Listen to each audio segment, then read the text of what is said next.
Hello guys, कैसे हैं आप सब। आज मैं आपको बताऊंगी एक ऐसी सच्ची कहानी जो हुई है मेरे एक फ्रेंड के साथ, जिसने उसका दिल दहला कर रख दिया। तो इस स्टोरी को शुरू करते हैं।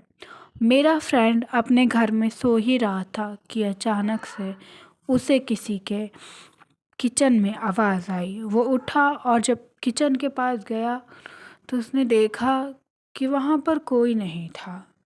लेकिन जब उसे किचन की खिड़की टूटी हुई दिखी तो उसे बहुत ही ज़्यादा डर लगा। लेकिन उसने किसी तरह हिम्मत दिखाई और किचन के बाहर खिड़की पर झांका तो वहाँ पर सच में कोई नहीं था। लेकिन मेरे फ्रेंड को बहुत ही ज़्यादा अब डर लगने लगा था। वो अपने कमरे में वापस चला गया, लेकिन उसे यही सोच रहा था कि खिड़की टूट गई है, कहीं कोई घर में घुस ना आए। इसलिए वो उठा और दोबारा किचन के दरवाजे के पास गया और उसने किचन का दरवाज़ा प्रॉपर बंद कर दिया और वापस से अपने कमरे पर आकर लेट गया।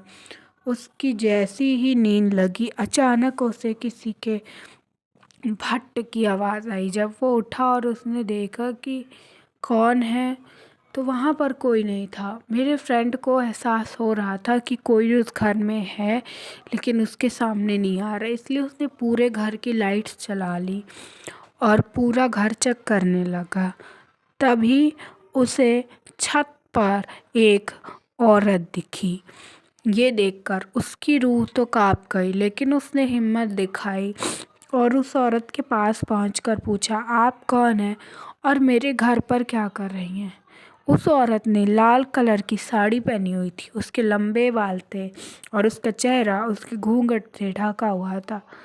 उस औरत ने कहा कि वो यहाँ कुछ लेने आई है। मेरे दोस्त ने पूछा कि वो यहाँ क्या लेने आई है, तो कुछ आगे बोलती कि मेरे दोस्त की नज़र उसके पैर की तरफ गई। उसके पैर उल्टे थे। मेरे दोस्त हक्का बक्का रह गया और वो समझ गया कि ये कोई चुड़ैल है जो उसके घर पर आई है।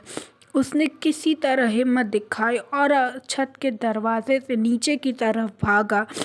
लेकिन जैसे ही उसने दरवाज़ा बंद किया, वो औरत हंसने लगी और कहने लगी, इस बार तो बच गए, बच तो गए रे बाबू, अब नहीं बचोगे। और फिर वो औरत गायब हो गई। मेरा दोस्त उस दिन बच गया, लेकिन हो सकता था कि अगर वो उसके पैर नहीं देखता तो वो मारा जाता। क्या आपके साथ भी कोई ऐसा रियल इंसिडेंट हुआ है? तो अपनी स्टोरी हमें ज़रूर शेयर करें। आपको स्टोरी कैसी लगी कमेंट में ज़रूर बताएं। Thank you.